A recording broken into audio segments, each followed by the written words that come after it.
Hello guys, तो कैसे आप सभी। आई होप आप सभी अच्छे होंगे। तो आज हम एक नया मानवा सुनने वाले हैं जिसका नाम है बैरोनेस गोज ऑन स्ट्राइक। तो बिना किसी देरी के चलिए इस मानवा को स्टार्ट करते हैं। मानवा के स्टार्टिंग में हमें हमारी फीमेल लीड को दिखाया जाता है जिसका नाम कासिया होता है। वो डॉक्टर की बातों को याद करती है जब उन्होंने कहा था तुम्हारे पास ज्यादा से ज्यादा 3 महीने हैं जीने के लिए। एंड वो प्रेजेंट में अपने रूम में बेड पर लेटी हुई थी। वह देखने में बहुत ही बीमार लग रही थी। वो सोच रही थी मैं उम्मीद से 1 महीना ज्यादा जिंदा रही। इन पिछले 4 महीनों में मैंने अपनी पूरी 28 साल की जिंदगी से भी ज्यादा कामयाबियां हासिल की, लेकिन हमारा इलाका अभी उतना विकसित नहीं हुआ है कि रायल और लूसी को अच्छी जिंदगी दे सके। रायल और लूसी कासिया एंड उसके हस्बैंड जेस्टर के बच्चे होते हैं एंड हमें उन दोनों को दिखाया जाता है। तो रायल लड़के का नाम होता है एंड लूसी लड़की का। फिर वो सोचती है इन 28 सालों में क्या मैंने कभी अपने लिए जिंदगी जी। Simone empire versus bird empire. 1 साल से भी ज्यादा समय तक चले उस भीषण युद्ध के दौरान इंफीरियल फैमिली के लिए काम करने वाला एक आम नागरिक भाड़े के सैनिक जेस्टर ने युद्ध में अपनी काबिलियत साबित की।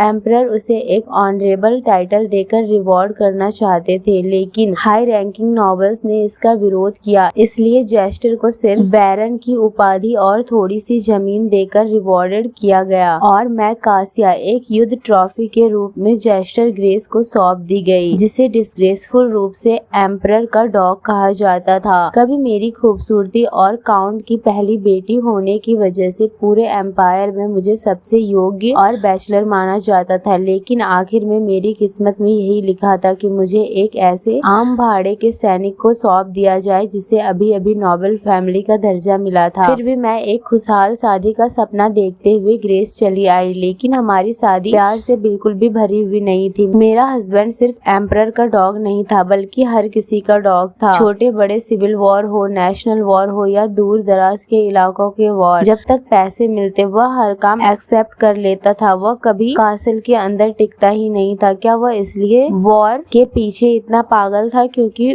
उसने एक आम गरीब इंसान के रूप में जिंदगी बिताई थी, या फिर उसे बस लड़ना, लोगों को काटना और मारना पसंद था। जो भी कारण हो, जेस्टर ग्रेस किसी भी तरह से एक अच्छा हस्बैंड नहीं था। शायद इसमें कोई हैरानी की बात नहीं, लेकिन इन पिछले 10 सालों में मैंने उसे एक बार भी ये कहते नहीं सुना था कि वह मुझे पसंद करता है या मुझसे प्यार करता है। इस बीच हमारे रायल और लूसी एंड हमें रायल और लूसी को दिखाया जाता है जो बहुत ही बुरी तरीके से मॉमी मॉमी कहते हुए रो रहे थे। रायल कहता है मॉम प्लीज मत जाइए। कासिया ये सब देखकर सोचती है मेरे बिना इन दोनों का क्या होगा। उसे विस्काउंट विचे के इलाके में चल रहे युद्ध में मदद के लिए गए हुए 1 महीना हो चुका था। अगर मैंने उसे बता दिया होता कि मैं मर रही हूँ तो क्या वह मेरे पास रुकता। एंड वह एक सीन इमेजिन करती है अगर वह जेस्टर को बता देती तो जेस्टर क्या रिप्लाई करता। क्या सच में ऐसा है? कितना अनफॉर्चुनेट है। एंड वह सोचती है मैं इस दुनिया से जाते समय उसका वो परेशान करने वाला चेहरा याद नहीं रखना चाहती। कम से कम मेरे पास अभी भी ऐसे लोग हैं जो मेरे लिए रोने को तैयार है। एंड हमें रायल और लूसी के साथ में एक मेड और बटलर को भी दिखाया जाता है। मेड कहती है मैडम आप हमें इस तरह छोड़कर नहीं जा सकती। बटलर कहता है हिम्मत रखिए मैडम। कासिया बोलना चाहती है जब मैं मर जाऊंगी। फिर वह खांसने लगती है। तभी बटलर कहता है अगर आप हमें छोड़कर चली गई तो ग्रेस के अनगिनत निवासी भी इस जगह को छोड़ देंगे। अगर आपकी बातें ना होती तो मैं भी चला जाता, इसलिए मैडम प्लीज हमें छोड़कर मत जाइए। फिर कासिया हंसते हुए कहती है मुझे ग्रेस का एक्टिंग लीडर बनकर यहाँ रहना और आसान बना देना चाहिए था। ये सुनकर वो मेड कहती है मैडम एक्टिंग से आपका क्या मतलब है? आपको पता है हमारे निवासी पहले ही आपको अपनी फ्यूडल लेडी के रूप में एक्सेप्ट कर चुके हैं। फिर बटलर कहता है मैडम इतने समय से ग्रेस का शासन तो आप ही चला रही हैं। कासिया सोचती है मुझे अपनी जिंदगी का एक भी ऐसा पल याद नहीं आता जब मैंने अपने लिए जीवन जिया हो। अगर मैं कभी आलसी या स्वार्थी बनकर जीती तो क्या शायद मैं कितनी ज्यादा खुश होती। तभी अचानक गेट खुलता है और वहाँ से जेस्टर अंदर आता है कासिया का नाम चिल्लाते हुए। फिर मेड कहती है मास्टर। जेस्टर उसके पास जाता है एंड घुटनों के बल जमीन पर बैठ जाता है और कहता है क्यों। फिर वह मेड कहती है मैडम अब मास्टर आ गए हैं, प्लीज उन्हें वो सब बता दीजिए जो आप पहले नहीं कह पाई। याद है आप हमेशा मुझसे कहती थी कि आपको उनसे बहुत कुछ कहना है। फिर जेस्टर कहता है क्या तुम्हें मुझसे बहुत कुछ कहना है? प्लीज मुझे बताओ जो कुछ भी तुम कहना चाहती हो। कासिया पूछती है कुछ भी? जेस्टर यस कहता है। फिर कासिया कहती है मुझे एक पर्ल नेकलेस चाहिए था। जेस्टर कहता है एक पर्ल नेकलेस? तुम्हें उसके लिए मेरी परमिशन लेने की क्या जरूरत है? तभी कासिया कहती है मैं तुम्हारी मेहनत की कमाई से इतनी ग्रीडी कैसे हो सकती हूँ। बटलर और वह मेड सोचती है मैडम ने कभी भी एक नॉबल वुमन की तरह जिंदगी नहीं जिया। फिर जेस्टर चिल्लाते हुए कहता है एक मामूली सा हार खरीदना ग्रीडी कैसे हो सकता है? डैम, तुम्हें क्या लगता है मैं दिन रात इतनी मेहनत आखिर किस लिए करता हूँ? फिर कासिया कहती है मैं एक दिन कैपिटल भी जाना चाहती हूँ। जेस्टर तुरंत कहता है तो चलो। तब फिर कासिया कहती है तुम हमेशा युद्ध में रहते हो और कभी घर पर नहीं होते, मैं हमारी टेरिटरी को कैसे छोड़कर जा सकती हूँ। वह ये सब बोलते हुए खांस रही थी। जेस्टर अपना सिर पकड़ लेता है। फिर कासिया आगे कहती है और कुछ है? जेस्टर कहता है बताओ। फिर कासिया कहती है मेरे मरने के बाद अगर तुम्हें कोई नई वाइफ मिल जाए। इतना कहते ही जेस्टर तुरंत कहता है मैं ऐसा कभी नहीं करूँगा। कासिया आगे कहती है अगर तुमने ऐसा किया तो मैं तुम्हें कभी माफ नहीं करूँगी, हमेशा हमेशा के लिए अकेले रहना यू बास्टर्ड। क्या तुम मेरी ये सारी विशेष पूरी करोगे? फिर जेस्टर कहता है ऑफ कोर्स मैं तुम्हारे लिए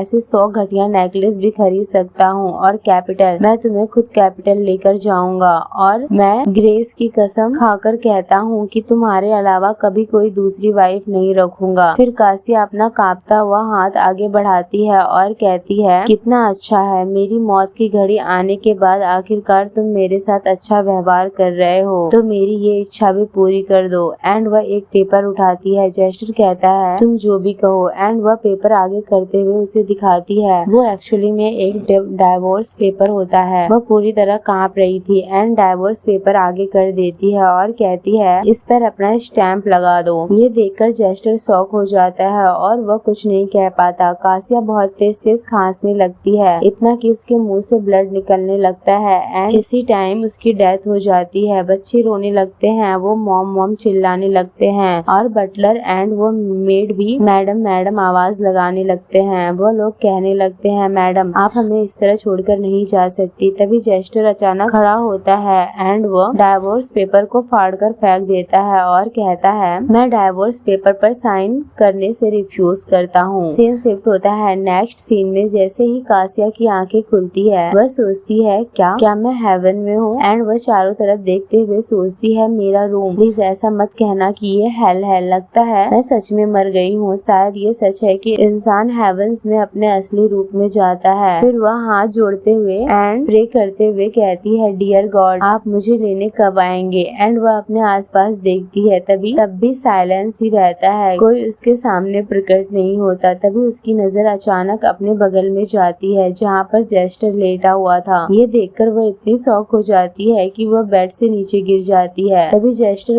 उठते हुए कहता है क्या तुम ठीक हो? कासिया शॉक हो जाती है, वह सोचती है कैसे? फिर वह कहती है तुम यहाँ क्या कर रहे हो? जेस्टर को कुछ समझ नहीं आता। फिर कासिया रोते हुए एंड चिल्लाते हुए कहती है क्यों क्या तुम्हें मुझ पर जरा भी दया नहीं आती? मरने के बाद भी तुम्हें मुझे परेशान करना जरूरी है क्या? मैं तुम्हारा चेहरा देखकर थक चुकी हूँ, तुम मुझे बहुत परेशान करते हो। तुम भले ही हैंडसम हो लेकिन फिर भी मैं तुमसे नफरत करती हूँ, प्लीज मेरी नजरों से दूर चले जाओ। ये सुनकर जेस्टर बिल्कुल स्पीचलेस हो जाता है, उसे कुछ समझ नहीं आता कि कासिया क्या कह रही है। फिर कासिया रोते हुए सोचती है क्या मैं हेवन जाने से पहले हेल एक्सपीरियंस कर रही हूँ? डियर गॉड प्लीज जल्दी कीजिए और मुझे यहाँ से लेकर जाइए।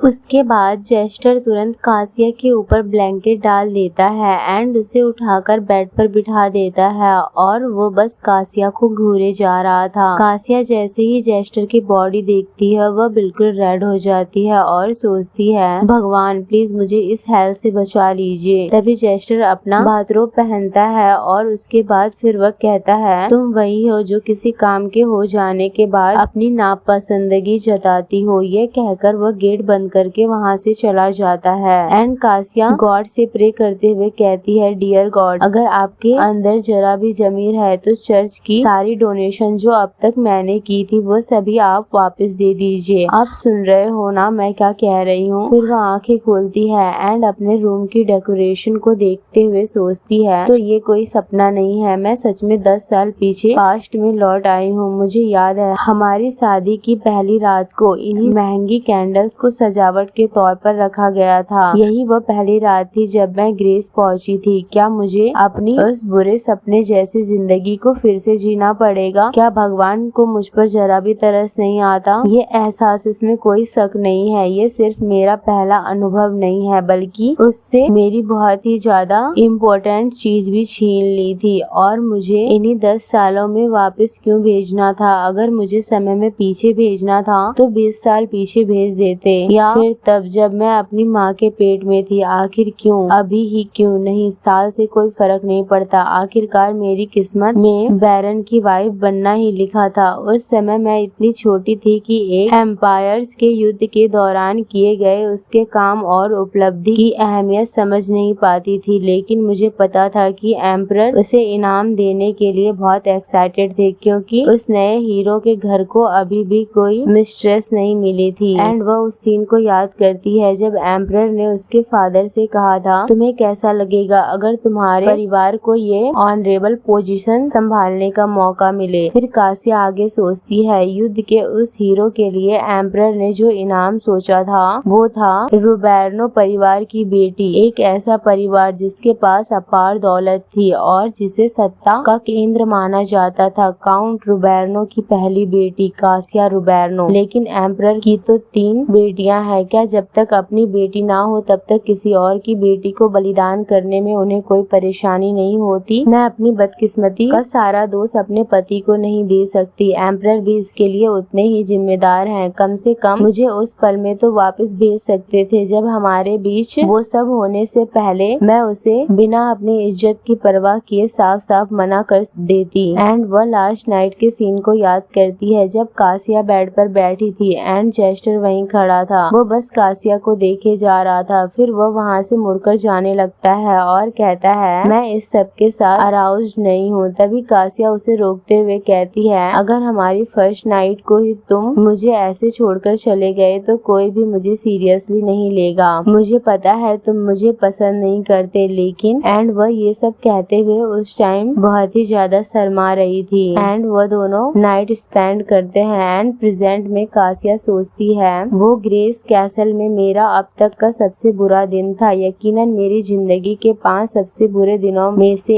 एक। एंड फिर कहती है, गॉड आपने क्या कर दिया? फिर वह मिरर के पास जाती है एंड खुद को देखते हुए सोचती है, हाँ मरने से पहले मेरे बाल छोटे थे। ठीक उसी समय जब मुझे पता चला था कि मैं एक गंभीर बीमारी से ग्रस्त हूँ और मेरे पास जीने के लिए बहुत कम समय बचा है। हमारे ग्रेस टेरिटरी में उसके इतिहास का सबसे भयानक अकाल पड़ा था। उसी समय पड़ोस विस्काउंट के इलाके में उनके विग का बिजनेस बहुत ही ज्यादा मुनाफे में चल रहा था। ग्रीस की महिलाओं ने अपनी जरूरतें पूरी करने के लिए अपने बाल काटकर बेचने शुरू कर दिए। मैंने भी अपने क्षेत्र के लोगों की मदद करने के लिए अपने बाल काट दिए, क्योंकि सिल्वर हेयर बहुत ही ज्यादा रेयर थे और हमारे लॉर्ड के युद्ध की ओर चले जाने के कारण भयंकर अकाल के बीच मुझे भी छोटे बॉब कट में बाल रखने पड़े, जो एक नॉर्मल वुमन के लिए बिल्कुल अनइमेजिनेबल था। शायद इस जिंदगी में भी मुझे वही दुख फिर से झेलना पड़ेगा। एंड ये सब सोचते हुए वह बहुत ही ज्यादा सैड हो रही थी। फिर अचानक वह इस ख्याल को टाल देती है और सोचती है, नहीं वैसे भी मैं 10 साल बाद मरने वाली हूँ, है ना? फिर उसकी आंखें चमक उठती है। वह कहती है, लेकिन क्या मुझे फिर से वही स्ट्रगल करना पड़ेगा? क्यों? मैं बस अपनी मर्जी से अपनी जिंदगी क्यों नहीं जी सकती? जो चाहूँ वो खरीदूं, जो चाहूँ वो खाऊं, अपनी जिंदगी का आनंद लूं। भगवान ने मुझे मेरी सारी यादों के साथ पास्ट में वापस भेजा है। शायद इसका मतलब यही है कि वह मुझे अपनी पुरानी गलतियां दोहराने से रोकना चाहते हैं। तो ठीक है, मैं खुशी खुशी वही करूंगी जो वह चाहते हैं। मैं ऐसो आराम की जिंदगी जीऊंगी, अपनी जिम्मेदारियों को टालती रहूंगी, और क्या। फिर वह सोचती है, मैं कुछ खास शरारत करने के बारे में तो सोच भी नहीं पा रही। एंड वह एक सीन इमेजिन करती है जिसमें वह बिल्कुल जैसे बॉम्ब ब्लास्ट होता है वैसे ही जेस्टर के ऊपर फट रही थी और कह रही थी, क्या तुम खुद को ह्यूमन समझते हो? बेचारा जेस्टर चुपचाप खड़ा था, उसे तो कुछ समझ में ही नहीं आ रहा था कासिया की इमेजिनेशन में ये चल क्या रहा है। फिर वह सोचती है अगर मैं अचानक ऐसा व्यवहार करने लगूं तो वह शायद हैरान रह जाएगा। इस बात को बात के लिए बचा कर रखती हूँ। रुको, मुझे अभी उस आदमी के साथ रहना ही क्यों है, हमें डाइवोर्स कर लेना चाहिए। फिर वह इस बात के लिए डिटरमाइंड हो जाती है एंड सोचती है वैसे भी उसे मेरी कोई परवाह नहीं है, उसे डाइवोर्स के लिए मनाना शायद आसान होगा। उसने सालों तक मुझे नजरअंदाज किया और मेरी मौत के समय ऐसा दिखावा किया जैसे उसे मेरी परवाह हो। अब सोचती हूँ क्या उसने कभी उन डाइवोर्स के पेपर्स पर स्टैंप लगाया होगा। हालांकि उससे कोई फर्क नहीं पड़ता। मुझे नहीं पता कि वह मुझसे नफरत करता था या नहीं, लेकिन वह हमेशा ऐसा इंसान लगता था जिसके अंदर कोई इमोशंस ही नहीं था। मैं सिर्फ नाम से ही उसकी वाइफ थी। मेरा अस्तित्व सिर्फ इसलिए था कि मैं उसकी जगह महल की देखभाल करूं और उसके हायर्स पैदा करूं। वह कभी किसी अमीर फैमिली में शादी करने को लेकर घमंडी नहीं हुआ, ना ही उसने कभी इसका फायदा उठाया। वह बस ऐसा इमोशनलेस आदमी था जो सिर्फ युद्ध और पैसे के बारे में सोचता था। यही है जेस्टर ग्रेज। फिर वह कहती है अगर वह बिना किसी बहस के लिए डाइवोर्स के लिए राजी हो गया तो मैं रुबेर्नो वापस चली जाऊंगी, वहाँ आराम से रहूंगी, जितना चाहूंगी खाऊंगी और अपने यूथ का पूरा आनंद लूंगी। फिर अचानक उसे राहेल एंड लूसी का ध्यान आता है एंड फिर वह सैड होते हुए सोचती है नहीं, अगर हमारा डाइवोर्स हो गया तो राहेल और लूसी का क्या होगा। राहेल और लूसी के बिना रहना इन 10 सालों को दोबारा जीने से भी बदतर होगा। मेरे एंजल्स को इस दुनिया की रोशनी देखनी ही होगी चाहे कुछ भी हो। फिर वह सोचती है लेकिन चाइल्ड पैदा कैसे होता है। राहेल और लूसी से दोबारा मिलने के लिए मैं अकेले बहुत कुछ नहीं कर सकती। हमने वो बस सिर्फ तय दिनों पर ही किया था। हम एक ही कमरे में रहते थे और ये लगभग एक जिम्मेदारी की तरह था, लेकिन अब मुझे फिर से उस आदमी के साथ ऐसी चीजें करनी पड़ेंगी। मैं हमेशा कंजुगल रिलेशंस को लेकर असहज रही हूँ एंड वह एक पास्ट के सीन को याद करती है जब वह 2 सर्वेंट्स की बातें सुन रही थी।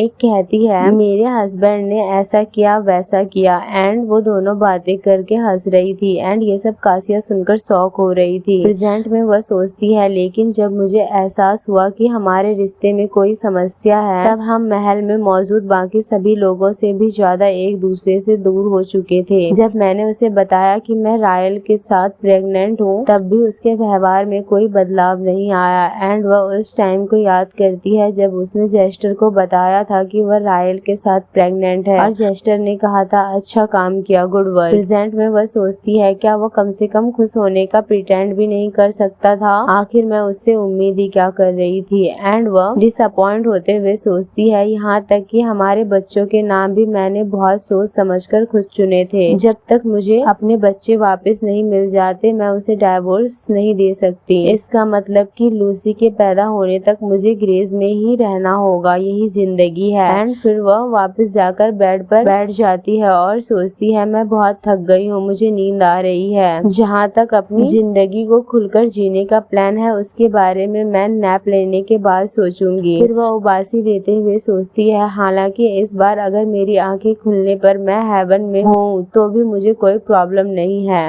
नेक्स्ट सीन में वो रेडी हो रही थी। वो अपने हेयर को टाई करती है एंड सोचती है कोई प्लान ना होना भी एक तरह का प्लान ही है। अब मुझे अपनी हकीकत का सीधे सामना करना ही पड़ेगा। एंड वो जैसे ही बाहर जाने के लिए रूम का गेट खोलती है बाहर कोई खड़ा था। उसे देखकर वो सोचती है पॉल, ये तो कम उम्र वाला पॉल है। फिर वो आदमी कहता है हेलो मैडम, मैं पॉल ग्रेस कैसल का बटलर, मैं आपको अभी कैसल का टूर करवाने वाला था और आपकी सेवा के लिए आपकी पसंद की एक मेड भी नियुक्त करने वाला था। कासिया सोचती है अब जबकि मैं कैसल की मालकिन बन चुकी हूँ मुझे इस जगह की सारी जिम्मेदारियाँ और तौर तरीके सीखने होंगे। मुझे अपने टेरिटरी का इंस्पेक्शन भी करना होगा। फिर वह सांस छोड़ते हुए सोचती है लेकिन मुझे फिर से यही सब क्यों झेलना चाहिए। फिर वह वहाँ से जाते हुए कहती है मैंने सोचा था कि हम इस बारे में बाद में बात करेंगे, मुझे अभी बैरन से मिलना है। बटलर कहता है जी मैडम, क्या मैं आपको लॉर्ड के पास ले चलूं? फिर कासिया स्माइल करते हुए कहती है हाँ ये बहुत अच्छा रहेगा। एंड वह सोचती है अगर मुझे पहले से ही पता होगा कि जेस्टर का कमरा कहाँ है तो ये सस्पिशियस लग सकता है। फिर बटलर यस मैडम कहता है एंड वह कासिया को लेकर जाने लगता है। कासिया सोचती है जेस्टर सिर्फ अपने बेडरूम, स्टडी और लाइब्रेरी में ही होता है, इस समय तक वह शायद अपने स्टडी में होगा। फिर बटलर कासिया को स्टडी के बाहर लाकर छोड़ देता है। कासिया उसका थैंक्स करती है। बटलर कहता है ऑफ कोर्स एंड फिर वह गेट खोलकर अंदर जाती है। जेस्टर वहाँ काम कर रहा था। वह कासिया की तरफ देखता है और कहता है तुम्हें क्या चाहिए? कासिया अपने फेस से तो कुछ शो नहीं करती बट वह चिढ़ते हुए मन ही मन सोचती है वही पुराना रवैया। फिर वह जेस्टर के सामने वाले चेयर पर जाकर बैठ जाती है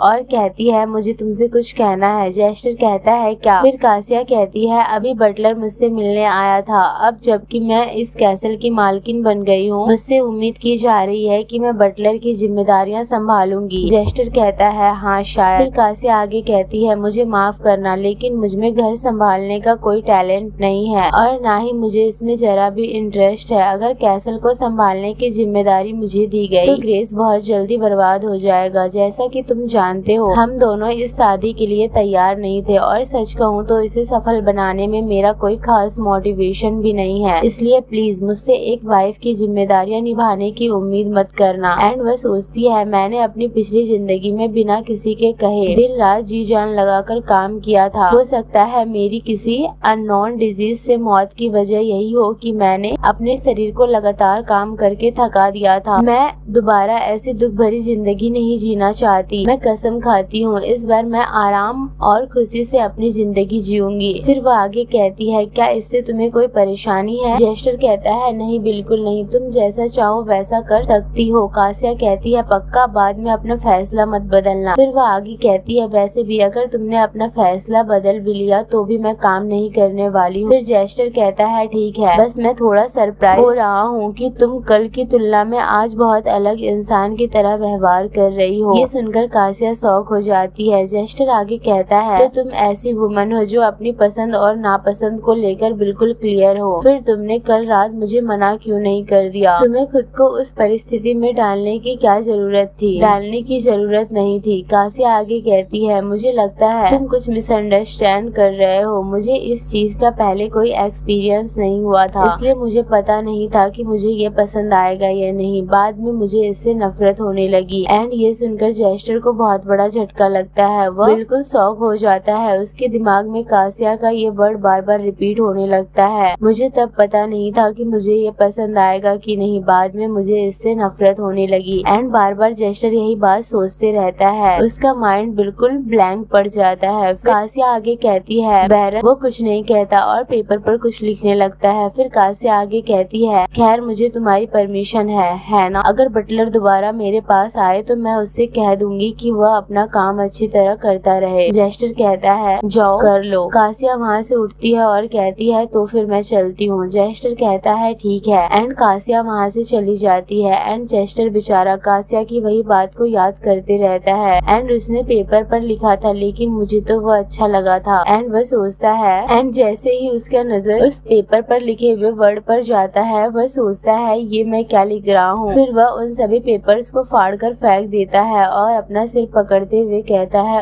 एंड वह सोचता है कासिया रुबेर्नो सिमोने एम्पायर में ऐसा एक भी व्यक्ति नहीं था जो ये न जानता हो कि वह कौन थी। वो न केवल काउंट रुबेर्नो की पहली बेटी थी बल्कि अपनी एंजल जैसी अपीयरेंस के लिए भी बहुत मशहूर थी। वो जहाँ भी जाती हमेशा लोगों के बीच चर्चा का विषय बन जाती। लेकिन मेरे लिए वह बस इतनी ही थी क्योंकि हम दोनों बिल्कुल अलग दुनिया से थे। फिर भी जो महिला किसी प्रतिष्ठित परिवार में शादी करने के योग्य थी उससे भी बढ़कर वह एक ऐसे साधारण व्यापारी की वाइफ बन गई जिसे किस्मत से एक नया नोबल टाइटल मिला था और अब उसे अपनी बाकी जिंदगी ऐसे कंट्री साइड इलाके में बितानी थी जहाँ बोरियत के अलावा कुछ नहीं था। एम्परर द्वारा हमारी शादी तय किए जाने के कारण हमें सामाजिक रूप से बराबर माना गया था लेकिन मेरे लिए वह फिर भी अलग थी क्योंकि मैं अभी अभी टाइटल पाने वाला एक साधारण व्यक्ति था, जबकि मेरी नजर में कासिया अब भी एक नोबल वुमन थी। वह एक ऐसी वुमन थी जिसे छूने की हिम्मत भी मैं नहीं कर सकता था। एंड वह उस टाइम को याद करता है जब शादी के बाद कासिया ने जेस्टर से कहा था मैं अभी भी यंग,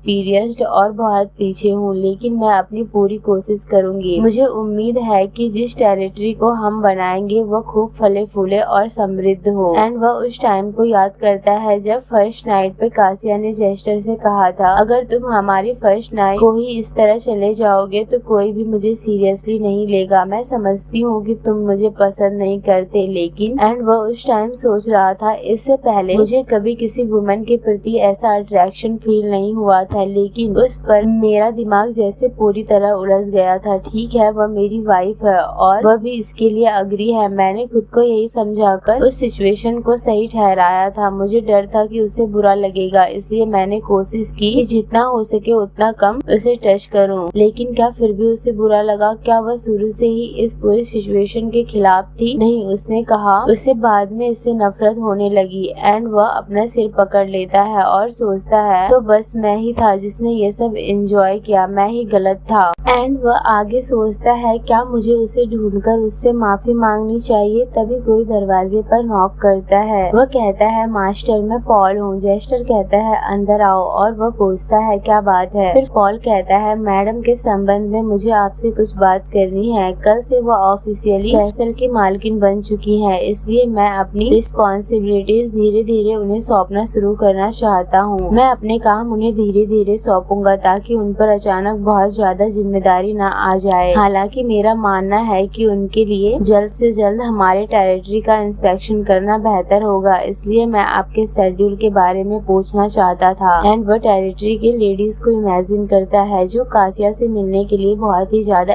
एक्साइटेड होंगी। तभी जेस्टर कहता है, नहीं, फिलहाल घर के कामों की जिम्मेदारी तुम ही संभालते रहो। मेरी वाइफ अभी भी यंग है और रुबेर्नो की तुलना में ये जगह वहाँ से बिल्कुल अलग है। उसे यहाँ ढलने के लिए थोड़ा और समय चाहिए। ये सुनकर बटलर बहुत ज्यादा शॉक हो जाता है। जेस्टर आगे कहता है, तुमने ऐसा फेस क्यों बना रखा है? फिर बटलर स्माइल करते हुए कहता है, माफ कीजिए, मुझे बस थोड़ा आश्चर्य हुआ। मास्टर, आपने पहले कभी इतनी ज्यादा बात नहीं की। मैंने नहीं सोचा था आप मैडम के बारे में इतनी अच्छी बातें करेंगे। ये सुनकर जेस्टर भी स्पीचलेस हो जाता है। फिर आगे बटलर कहता है, फिर जेस्टर आगे कहता है, खैर जैसा मैंने कहा वैसा ही करो। बटलर कहता है, फिर आप इस बारे में मैडम से डिस्कस कर लीजिएगा और फ्यूचर में कोई चेंजेस होने पर मुझे बता दीजिएगा। तो आप टेरिटरी का इंस्पेक्शन कब करेंगे मास्टर? जेस्टर कहता है, इसका फैसला मैं बाद में करूंगा और तुम्हें बता दूंगा। बटलर वहाँ से जाते हुए कहता है, ठीक है, मैं ये बात ध्यान में रखूंगा। और वो वहाँ से जाने लगता है। तभी जेस्टर कहता है, पॉल। पॉल वहीं फ्रीज हो जाता है। वह कहता है, यस मास्टर। फिर जेस्टर आगे कहता है, क्या तुम बिजी हो? पॉल कहता है, नहीं, बिल्कुल नहीं। एंड वह सोचता है, 2 साल हो चुके हैं जब मुझे एम्परर का ऑर्डर मिला था कि मैं मास्टर की सेवा करूं। क्या वह आखिरकार मुझसे कोई पर्सनल क्वेश्चन पूछने वाले हैं? एंड उसका दिल बहुत तेज तेज धड़क रहा था। फिर वह कहता है, क्या आपको किसी चीज की जरूरत है? जेस्टर हिचकिचाते हुए कहता है, मैं बस किसी चीज को लेकर क्यूरियस था। बटलर कहता है, और वो क्या है? जेस्टर आगे कहने में बहुत हिचकिचा रहा था। वह कहता है, वेल। एंड वह आगे बोल नहीं पाता। बटलर आगे कहता है, आप मुझसे कुछ भी पूछ सकते हैं मास्टर। फिर जेस्टर कहता है, असल में। फिर बटलर हंसते हुए कहता है, बेझिझक पूछिए, मैं आपकी मदद करने की पूरी कोशिश करूंगा। जेस्टर चुप हो जाता है। वह कुछ नहीं कहता। पॉल सोचता है, एक पल के लिए तो मुझे भी सांस नहीं आ रही थी। फिर आगे जेस्टर कहता है, तुमने कहा था कि तुम पहले मैरिड थे, है ना? बटलर कहता है, जी, जब मैं कैपिटल में रहता था तब मेरी शादी हुई थी। यहाँ काम शुरू करने से 2 साल पहले ही मेरी वाइफ की डेथ हो गई थी। वह बचपन से ही खराब हेल्थ से जूझ रही थी। जेस्टर कहता है, समझ गया, मुझे अफसोस है। फिर आगे बटलर कहता है, अब मैं ठीक हूँ। उस बात को काफी समय बीत चुका है, लेकिन क्या यही बात थी जो आप पूछना चाहते थे? जेस्टर कहता है, नहीं, असल में। एंड बटलर सोचता है, तो फिर क्या? आखिर वो है क्या? फिर जेस्टर अपना हिम्मत बांधते हुए कहता है, मुझे मैरिटल इंटीमेसी के बारे में सिखाओ। ये सुनकर बटलर बहुत ही ज्यादा शॉक हो जाता है। उसके तो शरीर से उसकी आत्मा ही बाहर आ जाती है। वह कहता है, सॉरी। एंड वह सोचता है, क्या आपको मैरिटल इंटीमेसी के बारे में जानना है? फिर वह कहता है, क्या आपको किसी खास समस्या का सामना करना पड़ रहा है? जेस्टर कहता है, ये मेरी वाइफ की वजह से है। उसने कहा कि उसे ये बिल्कुल पसंद नहीं आया। उसके चेहरे के एक्सप्रेशन देख के ही मुझे पता चल गया कि उसे ये बहुत बुरा लगा। एंड बटलर सोचता है मैडम ने ऐसा कहा, क्या इसी वजह से मैडम पहले मास्टर से मिलने आई थी? मास्टर ने आखिर ऐसा क्या किया था कि मैडम को खुद उनसे मिलने के लिए आना पड़ा? फिर वह सोचता है बाकी मेंस की तुलना में क्या मास्टर हमेशा से ही इस मामले में इतने अनजान थे? लेकिन मैंने नहीं सोचा था कि उनकी जानकारी इतनी कम होगी। फिर वह कहता है माफ कीजिए मास्टर, लेकिन मैं इसमें एक्सपर्ट नहीं हूँ। मेरे पास आपको कुछ सिखाने के लिए पर्याप्त जानकारी नहीं है और मुझे नहीं लगता कि हमारे क्षेत्र के लोगों से उनके निजी जीवन के बारे में पूछना भी उचित होगा। जेस्टर कहता है तुम सही कह रहे हो, मुझे ये सवाल पूछना ही नहीं चाहिए था। फिर जेस्टर कहता है तुम जा सकते हो। बटलर कहता है हालांकि master, conjugal relations married life का एक महत्वपूर्ण हिस्सा होता है। अगर आपको लगता है कि आपको इसमें परेशानी हो रही है तो आपको इस बारे में सही जानकारी लेनी चाहिए, लेकिन अनफॉर्चुनेटली हमारे कैसल में कोई ऐसा व्यक्ति नहीं है जो इस बारे में आपको सिखाने योग्य है। ग्रेस की एक महिला है, शायद वो आपकी मदद कर सकती है। मास्टर, जेस्टर गुस्सा होते हुए कहता है एक महिला? फिर पॉल कहता है शायद किसी महिला से सीखना बेहतर रहेगा। गलत मत समझिए मास्टर, मैं सिर्फ थ्योरेटिकल जानकारी की बात कर रहा हूँ। फिर जेस्टर कहता है हालांकि हमें किसी महिला को कैसल में बुलाने को लेकर सावधान रहना होगा। पॉल कहता है अगर आप अनुमति दे तो मैं बेहद शांत तरीके से उनसे कांटेक्ट करने की कोशिश करूंगा। फिर जेस्टर कहता है ठीक है, लेकिन तुम किसकी बात कर रहे हो? पॉल कहता है लेडी फ्लोरिडा। और ये सुनकर जेस्टर खुद भी परेशान था। वह अगेन फिर कासिया की बातों के बारे में सोचने लगता है। फिर वह कहता है समझ गया, उससे कांटेक्ट करो। बटलर सोचता है लेडी फ्लोरिडा मूल रूप से ग्रेस के एक छोटे से रूरल टेरिटरी की रहने वाली है। उन्होंने अपनी प्रतिभा और व्यक्तित्व के कारण काफी दौलत और प्रसिद्धि हासिल की है। अगर उनके पास केवल पैसे से जुड़ी कुशलता होती तो शायद वह सिर्फ अपने शहर की मशहूर महिला बनकर रह जाती, लेकिन उनके पास ऐसे सौंदर्य बोध की समझ और व्यक्तित्व भी है जो किसी नोबल महिला से कम नहीं है। लेकिन उनके पास इसलिए ये नेचुरल है कि वो कैपिटल की सबसे फेमस दरबारी महिला है। अपने नोबल क्लाइंट से उन्होंने जितनी संपत्ति जमा की है उनकी दौलत की कल्पना भी एक आम व्यक्ति अपनी पूरी जिंदगी में नहीं कर सकता। एक समय ऐसा आया जब वह खुद कस्टमर्स द्वारा चुने जाने के बजाय ये तय करने लगी कि वह किसे चुनेगी। कैपिटल के बाहर तक ऐसे नोबलमैन की लाइन लग जाती थी जो सिर्फ एक बार उनका हाथ थामने का अवसर चाहते थे। नोबलमैन को अपने इर्द गिर्द रखने वाली फ्लोरिडा का आलीशान कैपिटल की जिंदगी ने उन्हें लेडी फ्लोरिडा की उपाधि दिला दी। लेडी आमतौर पर नोबल फैमिलीज की बेटियों के लिए इस्तेमाल किए जाने वाला टाइटल है, लेकिन फ्लोरिडा के मामले में इन औपचारिकताओं का कोई खास महत्व नहीं था। इस उपाधि का इस्तेमाल प्रभावशाली नोबलमैन को आकर्षित करने के लिए भी किया जा सकता है। फिलहाल वह ग्रेस में आराम कर रही है एंड फिर वह उनसे कांटेक्ट करता है और उसके बाद वह सोच रहा था थैंकफुली उन्होंने मास्टर को मैरिटल इंटीमेसी के बारे में थ्योरेटिकल जानकारी देने के लिए सहमति दे दी है। लेकिन अगर इस पैलेस में अफवाह फैलने लगी तो परेशानी हो सकती है। किसी नोबल व्यक्ति का कोई मिस्ट्रेस रखना, दरबारी महिला को बुलाना आसान बात नहीं है। लेकिन एंड वह कासिया को इमेजिन करता है अगर उन्हें पता चल जाए तो वह कैसा रिएक्ट करेंगी। वह कासिया को इमेजिन करता है जिसमें वह शॉक एंड रोते हुए कह रही थी तुम ऐसा कैसे कर सकते हो। वह सोचता है लेकिन प्रॉब्लम मैडम है। मैडम और मास्टर अभी न्यूली वेड है। न्यूली वेड्स है। अगर उन्हें पता चला कि उन्होंने किसी दूसरी वुमन को कैसल में बुलाया है तो उन्हें बहुत बुरा लग सकता है। मैं पहले सर्वेंट्स को इस बारे में चुप रहने के लिए कह दूंगा और मैडम को मैं खुद समझा दूंगा। अगर उन्हें मिसअंडरस्टैंडिंग हुई तो मैं उन्हें बता दूंगा कि हमारे मास्टर को इस बारे में पर्याप्त जानकारी नहीं है और वो यहाँ केवल एजुकेशन ले रहे हैं। वह बस उनकी टीचर है। मैं ऐसा सच में कर पाऊंगा। एंड फिर वह कासिया के रूम की तरफ जाते हुए सोचता है ये सिर्फ एजुकेशन है और वह सिर्फ एक टीचर है और क्योंकि मैंने भी इस लेसन्स में प्रेजेंट रहने की सहमति दी है इसलिए सब ठीक होना चाहिए। फिर वह कासिया के गेट पर नॉक करता है और कहता है मैडम मैं पॉल हूँ। कासिया कहती है अंदर आ जाओ। पॉल जैसे ही अंदर आता है वह कासिया को देखकर बहुत ही ज्यादा शॉक हो जाता है।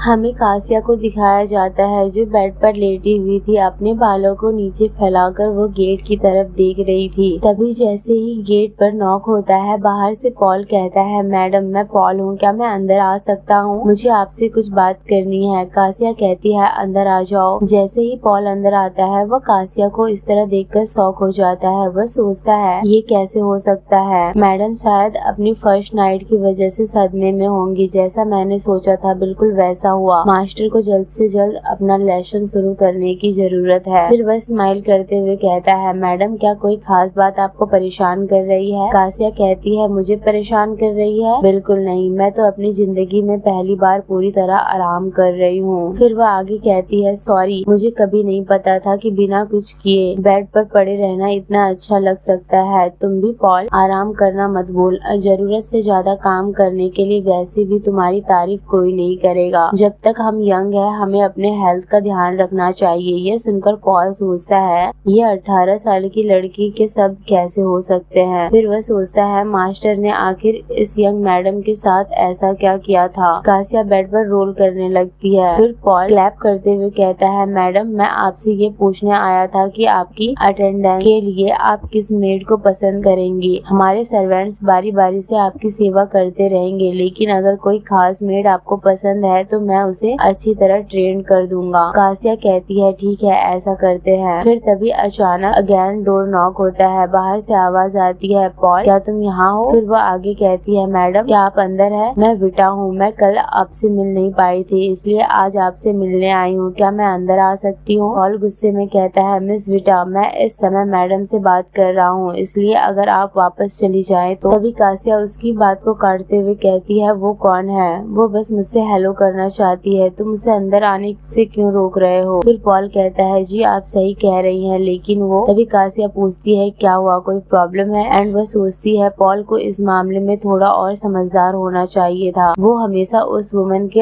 एग्जिस्टेंस को छुपाने में इतना व्यस्त रहता था। विटा जेस्टर की बचपन की दोस्त एंड दोनों एक ही जगह में साथ बड़े हुए थे। जैसे ही जेस्टर को अपना नोबेल टाइटल मिला, विटा को भी कैसल में एक कमरा दे दिया गया, क्योंकि जेस्टर उसे बहुत इम्पोर्टेंस देता था। एक आम लड़की होने और उसकी स्थिति स्पष्ट न होने के बावजूद उसे मिस विटा कहकर बुलाया जाता था और किसी नोबल वुमन जैसा सम्मान दिया जाता था। ऐसा लगता था जैसे मैं कुछ समझ ही नहीं सकती, वो बस दोस्त है। ओ प्लीज, उसने उस वुमन को मेरे ही सामने कैसल में रहने के लिए बुलाया था। ये सब लोग पागल है। फिर कासिया कहती है, तुम अंदर आ सकती हो। पॉल उसे रोकने की कोशिश करता है और कहता है, मैडम। और कासिया सोचती है शायद दूसरी जिंदगी जीने का यही एक फायदा है। मुझे पहले से ही अपनी बदकिस्मती के जिम्मेदार लोगों के बारे में पता है। अगर अपनी पिछली जिंदगी में मैं 2 साल तक सब कुछ सहती रही और कुछ भी नहीं कर पाई, लेकिन इस बार मैं डेफिनेटली बदला लूंगी। तभी वह लड़की गेट खोलकर अंदर आती है और कहती है, मैडम। विटा को देखकर कासिया सोचती है, ग्रेस कैसल की ये वुमन अपनी दयालुता और हमेशा मुस्कुराते रहने के लिए जानी जाती है। ठीक है, अगर मैं मैन होती तो शायद मुझे भी वह पसंद आती, लेकिन मैरिड होने के बाद ये बिल्कुल अलग बात है। तुमने अपने छिपे हुए सीक्रेट लवर को मुझसे छिपाकर मुझसे शादी करने की हिम्मत कैसे की? एंड ये सब वो गुस्से में सोच रही थी, बट उसके चेहरे पर स्माइल था। फिर विटा कहती है, मैडम। फिर कासिया स्माइल करते हुए कहती है, ओ राइट, तुमने अपना नाम विटा बताया था, है ना? विटा स्माइल करते हुए कहती है, जी मैडम, मेरा नाम विटा बर्कले है। मेरा जन्म और पालन पोषण बैरन के साथ बोहेम में हुआ था। मेरे पेरेंट्स की खराब सेहत के कारण मेरे लिए बोहेम में रहना मुश्किल था, इसलिए बैरन की कृपा से मैं यहाँ कैसल में रह रही हूँ। कासिया सोचती है, अगर तुम्हारे पेरेंट्स की तबीयत खराब है तो तुम्हें उनकी देखभाल करनी चाहिए। एंड ये सब वह हंसते हुए सोच रही थी, बट उसने अपने चेहरे पर स्माइल रख रखी थी। फिर आगे विटा कहती है, मैं आपके आने के दिन का बेसब्री से इंतजार कर रही थी मैडम। इस कैसल में मेरी उम्र के ज्यादा लोग नहीं है, इसलिए मैं बहुत बोर हो रही थी। मुझे यकीन है हम पूरे कैसल की सबसे करीबी और प्यारी दोस्ती बनाएंगे। आगे कासिया कहती है, अगर उसे बैरन के साथ रहने के लिए कैसल में बुलाया गया था तो वो दोनों काफी करीब होंगे, है ना पॉल? बेचारा स्माइल करता रहता है। फिर आगे विटा कहती है, हमारा ब्लड रिलेशन नहीं है, लेकिन हम बेसिकली सिबलिंग्स जैसे हैं। प्लीज मेरे साथ भी फ्रेंड की तरह व्यवहार कीजिए मैडम। कासिया हंसते हुए सोचती है, हाँ देखो इसे कितनी आसानी से बकवास किए जा रही है। जितने भी बुरे लोगों को मैं याद कर सकती हूँ उसमें विटा निश्चित रूप से सबसे बुरी थी। मेरे अलावा किसी दूसरी अनजान महिला का कैसल में रहना, ये ये अपने आप में बेतुका था, जबकि मैं उसकी वाइफ थी। लेकिन जेस्टर की सबसे बड़ी गलती ये थी, उसने नोबल और आम लोगों के बीच सीमाओं को पहचानने में नाकामयाबी दिखाई। एंड वह पास्ट के एक सीन को याद करती है जब कासिया जेस्टर के साथ थी। तभी उधर से विटा आती है और जेस्टर को उसके नाम से बुलाती है। फिर वह झुकते हुए कहती है, ओह माफ कीजिए, मेरी जुबान फिसल गई। एंड ये सब याद करते हुए वह सोचती है चाहे उन दोनों के बीच पास्ट में कैसे भी रिलेशनशिप रहा हो, उसे अपनी सीमा का पता होना चाहिए था। एंड वो एक और सीन को याद करती है जब विटा एक सर्वेंट को पॉइंट आउट करते हुए कहती है, तो क्या तुम जेस्टर को सिड्यूस करने की कोशिश कर रही थी? तभी वो सर्वेंट कहती है, सॉरी, लेकिन मैंने ऐसा कभी कुछ नहीं किया।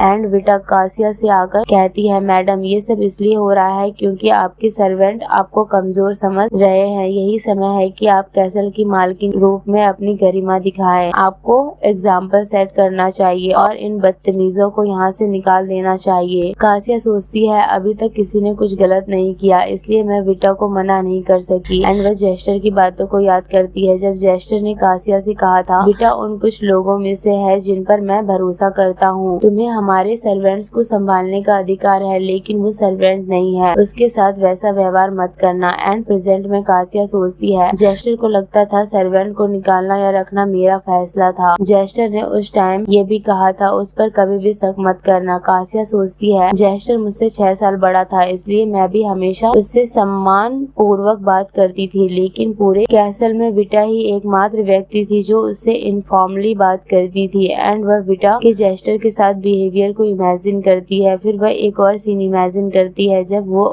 वो जेस्टर को बुलाते हुए कह रही थी, जेस्टर। फिर वह कहती है, ओ मेरी जुबान फिसल गई, माफ कीजिए मैडम। कासिया सोचती है वो हर बार इसे गलती बताती थी, लेकिन उसने कभी अपना तरीका नहीं बदला। मेरा हस्बैंड उस साधारण महिला की इस हरकत को नजरअंदाज करता रहा जो अपनी ही वाइफ के बराबर होने की कोशिश कर रही थी, और उस समय मैं उससे सवाल करने से बहुत डरती थी और चुपचाप सब सहती रही। सिर्फ इस बारे में सोचने से ही मेरा सिर दर्द करने लगता है। एंड उसे इस बात से बहुत ही ज्यादा गुस्सा आ रहा था, बट वह अपने गुस्से को कंट्रोल में करती है। तभी विटा कहती है, मैडम। फिर कासिया स्माइल करते हुए कहती है, कल की लंबी यात्रा के बाद मैं थोड़ा थक गई हूँ, हम अपनी बाकी बातें किसी और समय जारी रखेंगे, तो क्या तुम अभी जा सकती हो? विटा कहती है, ओके। एंड वो वहाँ से जाते हुए भी पीछे मुड़ी हुई थी। तभी बटलर कहता है, जल्दी आइए मिस विटा। उन लोगों के जाने के बाद कासिया सोचती है, विटा की वजह से मेरा बुरा सपना 2 साल तक चलता रहा। ये तभी खत्म हुआ जब मैं रायल के साथ प्रेग्नेंट हुई। मेरे डॉक्टर को डर था कि कहीं मेरा मिसकैरेज न हो जाए। उनकी सलाह पर मैंने विटा को, जो मेरी स्ट्रेस की वजह थी, कैसल से निकलने की मांग की। जब अजीब बात ये थी कि उसने बिना किसी विरोध के अपना सामान बांधा और चली गई। एक दूसरे के बिना नहीं रह सकने वाले उन दोनों के रिश्ते का अंत बेहद फीका था। लेकिन एंड वह एक और सीन को याद करती है जब रूम के बाहर कासिया थी एंड अंदर से आवाज आ रही थी, जेस्टर, सच में आखिर मुझे ये सब कितने और समय तक सहना होगा? एंड ये सब याद करते हुए कासिया सोचती है, मुझे जेस्टर के कमरे से सुनी हुई बातें आज भी साफ याद है। काश मैंने उस समय उनके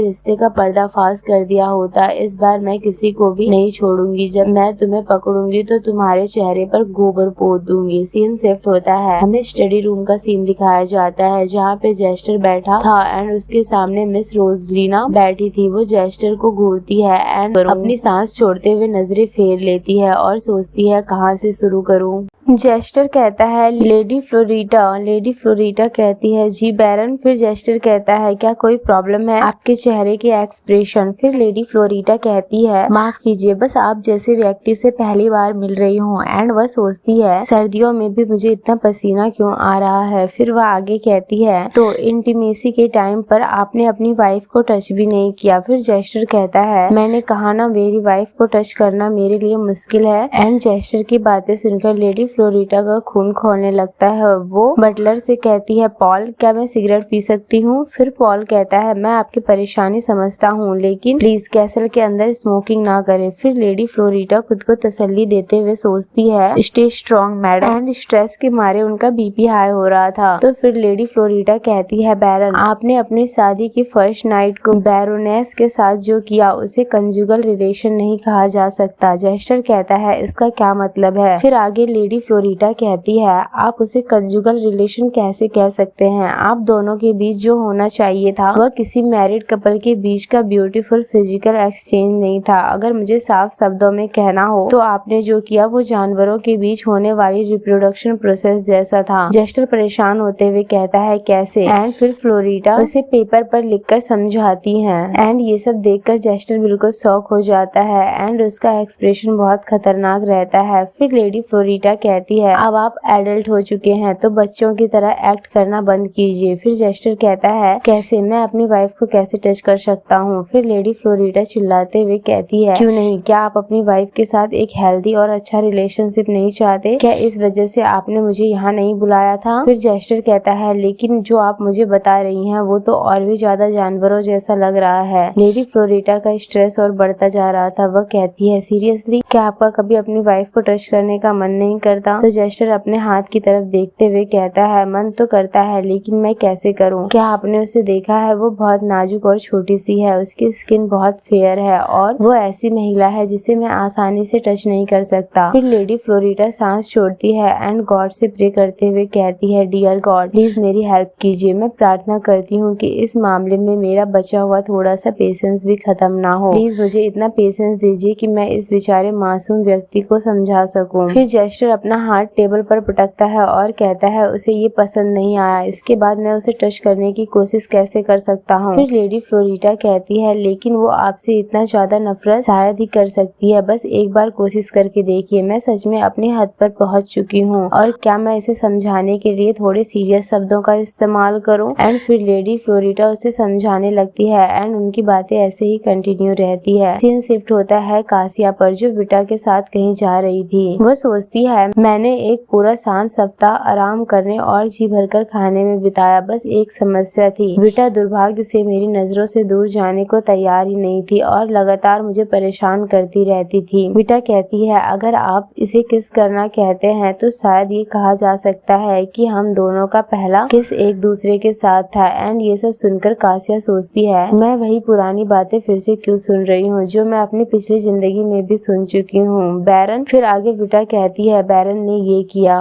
फिर वो किया और उन्होंने उस बदमाश को भी ढूंढ निकाला जो मुझे लगातार परेशान करते रहता था। फिर कासिया सोचती है, खैर अब ऐसा नहीं है कि मुझे जलन होती है। फिर विटा आगे कहती है, इस तरह कैसल में घूमना कितना अच्छा है मैडम, है ना? कासिया स्माइल करती है एंड सोचती है, मैं बस पेशेंस रखूंगी जब तक मैं उसे उनके सीक्रेट अफेयर्स के दौरान रंगे हाथों पकड़ नहीं लेती, लेकिन वो मौका आखिर आएगा कब? तभी विटा की नजर सामने जाती है। वो सोचती है, वो कौन है? एक सेकेंड मैडम। वो जेस्टर के स्टडी रूम से निकल रही है एंड सामने हमें मिस फ्लोरिडा को दिखाया जाता है जिन्होंने खुद को पूरी तरह कवर कर रखा था। फिर विटा पीछे से आवाज लगाती है, तुम वहाँ, तुम कौन हो? लेडी फ्लोरिडा कहती है, अरे लगता है मैं गलती से गलत रास्ते पर आ गई। तभी विटा जंप करती है एंड चिल्लाती है, हे तुम अभी बैरन के कमरे से बाहर आई हो, है ना? तुम कौन हो? तुम्हें कैसल में किसने बुलाया? एंड वो फ्लोरिडा का स्कार्फ पकड़ लेती है। फिर फ्लोरिडा कहती है, ओ नो। ये सब देखकर कासिया अपनी सांस छोड़ती है और कहती है, मिस विटा। एंड वो उनकी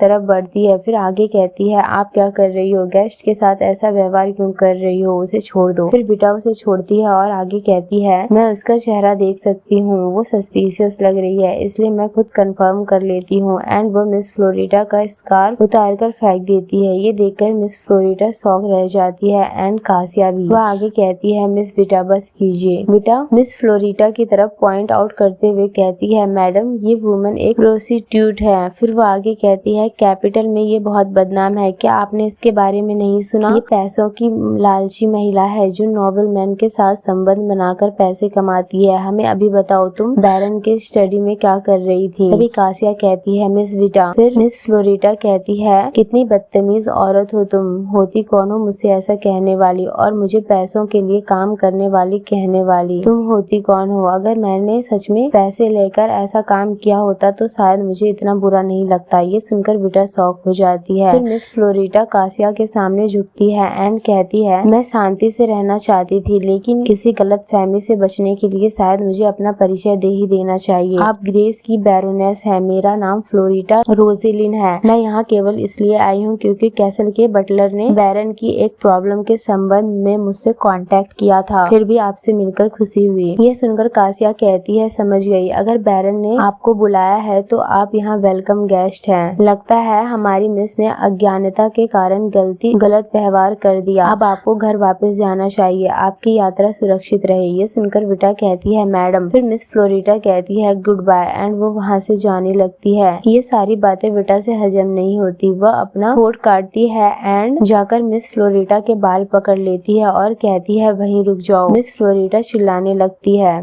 एंड ये देखकर कासिया भी शॉक हो जाती है। वो विटा का नाम लेकर उसे रुकने के लिए कहती है, बट तब तक मिस फ्लोरिटा ने भी मुड़कर विटा के बाल पकड़ लिए थे। विटा कहती है, छोड़ो। मिस फ्लोरिटा कहती है, नहीं तुम छोड़ो। फिर कासिया परेशान होते हुए आगे आती है और कहती है, विटा अब बहुत हो गया। मिस विटा फ्लोरिटा से कहती है, तुम मेरे सारे बाल खींच रही हो। मिस फ्लोरिटा कहती है, बैरोनेस प्लीज मेरी हेल्प कीजिए। कासिया विटा को रोकने के लिए आगे आती है एंड तभी मिस फ्लोरिटा कासिया का ड्रेस पकड़कर उसे अपनी तरफ खींचती है हेल्प के लिए। तभी कासिया चिल्लाती है, मिस रोजेलिन, एंड इन सब के बीच उसे धक्का लग जाता है। उसे चक्कर आने लगते हैं। वो गिरने ही वाली थी। तभी जेस्टर के स्टडी का डोर खुलता है एंड पॉल बाहर आता है। वो चिल्लाता है, ये सब क्या हो रहा है। तभी अचानक जेस्टर बाहर आकर कासिया को गिरने से बचा लेता है। कासिया को चक्कर आने लगते हैं। वो सोचती है, ये तो पूरी तरह अफरा तफरी मच गई है। इससे ज्यादा चेओटिक स्थिति हो ही नहीं सकती। आखिर इस पूरे मैस के लिए मैं किसे ब्लेम दूं, विटा या फ्लोरिटा। एंड उन दोनों को दिखाया जाता है। विटा कहती है, हमारा अभी खत्म नहीं हुआ। मिस फ्लोरिटा कहती है, तुम। कासिया ये सब देखकर सोचती है, नहीं। फिर जेस्टर उसे उठाता है और पूछता है, क्या तुम ठीक हो, कहीं चोट तो नहीं लगी। कासिया गुस्से में फटते हुए कहती है, मैं ठीक नहीं हूँ। यू। एंड ये सुनकर जेस्टर शॉक हो जाता है। बाकी उन दोनों की भी लड़ाई रुक जाती है। पूरे माहौल में सन्नाटा छा जाता है। फिर कासिया खुद को शांत करते हुए सोचती है, धैर्य रखो, धैर्य रखो। एंड वह चिल्लाते हुए विटा से कहती है, विटा, मिस रोजेलाइन, विटा, मिस फ्लोरिटा को अभी छोड़ो। फिर विटा कहती है, लेकिन मैडम ये वुमन। फिर कासिया चिल्लाते हुए कहती है, कितनी बदतमीज हो तुम। ये सुनकर विटा शॉक हो जाती है एंड तुरंत मिस फ्लोरिटा को छोड़ देती है। फिर आगे कासिया कहती है, विटा, क्या तुम्हें लगता है कि तुम इस कैसल की मालकिन हो। विटा मासूम सा फेस बनाते हुए कहती है, मैडम नहीं। आगे कासिया कहती है, क्योंकि बैरन तुम्हें अपने परिवार जैसा मानते हैं, इसलिए मैंने सोचा था कि मैं तुम्हें कैसल में रहने की परमिशन दे दूं। लेकिन मैं इस कैसल की मालकिन होकर भी चुपचाप कैसे देख सकती हूँ, जब तुम्हें ये तक समझ नहीं आता कि कहाँ अपनी नाक घुसानी चाहिए और कहाँ नहीं। ये सुनकर विटा कहती है, आपका क्या मतलब है। फिर कासिया गुस्से में कहती है, अगर कैसल की एक मेहमान पर हमला करना ही काफी नहीं था तो अब तुम मेरे अधिकार को भी चैलेंज करने की कोशिश कर रही हो। एंड वह जेस्टर की तरफ देखती है और कहती है, मैं इसे नजरअंदाज नहीं कर सकती। अगर मैंने तुम्हें ऐसे ही छोड़ दिया तो इस कैसल में कोई भी मुझे सीरियसली नहीं लेगा। फिर कासिया आगे कहती है, तुम शायद इसलिए इतनी घमंडी हो क्योंकि कोई तुम पर भरोसा करता है और मैं तुम्हें आसानी से यहाँ से निकाल भी नहीं सकती। ये सुनकर जेस्टर शॉक हो जाता है। फिर आगे कासिया कहती है, इसलिए मुझे तय करना होगा कि तुम आगे भी इस कैसल में रह सकती हो या नहीं। तब तक तुम अपने कमरे में ही रहोगी। एंड ये सुनकर बेटा शॉक हो जाती है और कहती है, क्या। फिर आगे कासिया चिल्लाते हुए कहती है, क्या तुम्हें लगा कि सिर्फ इसलिए कि मैंने तुम्हारे साथ अच्छा व्यवहार किया हम दोस्त बन जाएंगे। बेटा रोते हुए जेस्टर से कहती है, बैरन, क्या मैंने कुछ गलत किया, प्लीज मैडम से कुछ कहिए। बट जेस्टर बिल्कुल चुप रहता है क्योंकि कासिया उसकी तरफ घूर रही थी। बेटा आगे कहती है, ये गलत है, मैंने ये सब आपके लिए किया था मैडम। बटलर आगे कहता है, मिस विटा, मैंने आपसे कहा था कि मैडम की बात मानिए और अपने कमरे में वापस जाइए। मुझे विश्वास नहीं हो रहा कि कैसल में किसी दूसरी वुमन को देखकर आप इस तरह अपना आपा खो देंगी। फिर कासिया आगे कहती है, मुझे कोई फर्क नहीं पड़ता कि वो महिला कौन है। वैसे भी नोबल मैन का अपने घर में महिलाओं को बुलाना कोई असामान्य बात नहीं है। फिर जेस्टर आगे कहता है, नहीं, मुझे लगता है तुम गलत समझ रही हो। फिर कासिया उसकी बात को काटते हुए आगे कहती है, अगर अगर तुम समझ गई हो तो तुरंत मेरी नजरों से दूर हो जाओ और आज जो किया उसके लिए अच्छी तरह पछताना। ये सब देखकर एंड सुनकर विटा रोने लगती है। वो जेस्टर की तरफ हेल्प भरी नजरों से देखती है। फिर कासिया विटा से आगे कहती है, क्या तुम्हें मेरी बात सुनाई नहीं दे रही? एंड जेस्टर कासिया से कहने की कोशिश करता है, मेरी वाइफ, मुझे लगता है तुम किसी बात को लेकर मिसअंडरस्टैंडिंग में हो। फिर कासिया जेस्टर की बातों को इग्नोर करती है एंड गुस्से में कहती है, मैंने कहा था कि अपने कमरे में वापस जाओ। एंड विटा रोते हुए जेस्टर की तरफ देख रही थी, जैसे कह रही हो, जेस्टर प्लीज मेरी मदद करो, तुम मेरा साथ दोगे है ना? तभी जेस्टर गुस्से में विटा की तरफ देखता है और कहता है, तुम क्या कर रही हो? क्या तुम्हें सुनाई नहीं दे रहा? उसने कहा कि यहाँ से चली जाओ। ये सुनकर विटा शॉक हो जाती है। नेक्स्ट सीन में हमें जेस्टर को कासिया के रूम के बाहर दिखाया जाता है। बाहर जेस्टर एंड बटलर दोनों खड़े थे। जेस्टर कासिया की बातों के बारे में सोचता है, जब उसने कहा था प्लीज मुझसे वाइफ की रिस्पॉन्सिबिलिटीज निभाने की उम्मीद मत करना, क्या इससे तुम्हें कोई परेशानी है? एंड जेस्टर सोचता है, लेकिन वो तो अपनी पसंद नापसंद को लेकर बहुत स्पष्ट महिला है। फिर आगे बटलर कहता है, मास्टर, मुझे लगता है मैडम ने ये गलत समझ लिया है कि हमने लेडी फ्लोरिटा को यहाँ क्यों बुलाया था। मैं जाकर उन्हें समझाता हूँ। तभी जेस्टर कहता है, नहीं, मैं खुद समझाऊंगा। एंड वह कासिया के गेट पर नॉक करता है और कहता है, मैं हूँ, क्या हम बात कर सकते हैं? कासिया कहती है, अंदर आओ। एंड जेस्टर अंदर जाता है। जैसे ही जेस्टर कासिया को देखता है, उसकी नजर उसके ड्रेस पर जाती है जो बहुत ही ज्यादा थिन होती है। वह सोचता है शायद उसे ठंड लग रही होगी। फिर वह बात करना चाह रहा था लेकिन बोल नहीं पा रहा था। वह सोचता है, लेकिन इस बारे में बात करना इतना मुश्किल क्यों है? फिर कासिया ही कहती है, क्या बात है? फिर जेस्टर कहता है, ये सब मेरी गलती है। कासिया ये सब सुनकर एंड देखकर शॉक हो जाती है। वह सोचती है, क्या वह खुद माफी मांगने आया है? इसे हो क्या गया है? उसने पहले भी मुझे समझाने की कोशिश की थी। फिर कासिया कहती है, लेकिन तुमने क्या गलत किया है? फिर जेस्टर कहता है, लेडी फ्लोरिटा के मामले में मैं तुम्हें यकीन दिलाता हूँ कि मैंने उनसे किसी गलत इरादे से मुलाकात नहीं की थी। मेरे पास इसकी एक वजह थी। फिर कासिया कहती है, तुमने जो गलत किया है उसके लिए मुझसे माफी मांगने आए हो, लेकिन मिस फ्लोरिटा का इससे क्या संबंध है? जेस्टर आगे कहता है, क्योंकि उन्हें कैसल में बुलाकर मैंने एक गलत फहमी पैदा कर दी। कासिया आगे कहती है, ये अजीब है, तुम्हें इसके लिए माफी मांगने की जरूरत क्यों महसूस हो रही है? तुम्हें जिस बात के लिए माफी मांगनी चाहिए वो ये नहीं है। फिर जेस्टर कहता है, मैं बस इतना कह रहा हूँ कि मैंने लेडी फ्लोरिटा को किसी गलत इरादे से नहीं बुलाया था। कासिया कहती है, और मैं ये कह रही हूँ कि तुमने उन्हें क्यों बुलाया इससे मुझे कोई फर्क नहीं पड़ता। मैं इसलिए नाराज हूँ क्योंकि इस कैसल में पूरी तरह अफरा तफरी मची हुई है। ये बहुत हुआ। मिस विटा मुझे अंडर एस्टिमेट कर रही है। जेस्टर कहता है, विटा तुम सही कह रही हो, मुझे तुम्हें पहले ही सबको समझा देना चाहिए था। फिर कासिया आगे कहती है, पॉल ने मुझे पहले ही बता दिया है कि मिस विटा इस कैसल में क्यों रहती है और तुम्हें मुझे कुछ समझाने की जरूरत नहीं है। हालांकि मैं उन्हें इस तरह परेशानी पैदा करने की अनुमति नहीं दे सकती। जेस्टर अपना सिर पकड़ लेता है एंड सोचता है, सबके बारे में कासिया ने पहले ही पॉल से सुन रखा है। वैसे भी विटा और मेरा रिलेशनशिप 20 साल पुराना है। मैं ये समझाने की कोशिश करूँ तो कोई फायदा नहीं है। मैं बार बार उसे निराश क्यों करता रहता हूँ? फिर वह आगे कहने ही वाला था, आई एम सॉरी, बट कासिया उसकी बातों को काट देती है एंड कहती है, मेरे साथ तुम्हारे बाद सबसे ज्यादा सम्मान से व्यवहार किया जाना चाहिए इस कैसल में। अपने लोगों को ठीक से संभाल न पाने की वजह से अपमानित होना बेहद परेशान करने वाली बात है।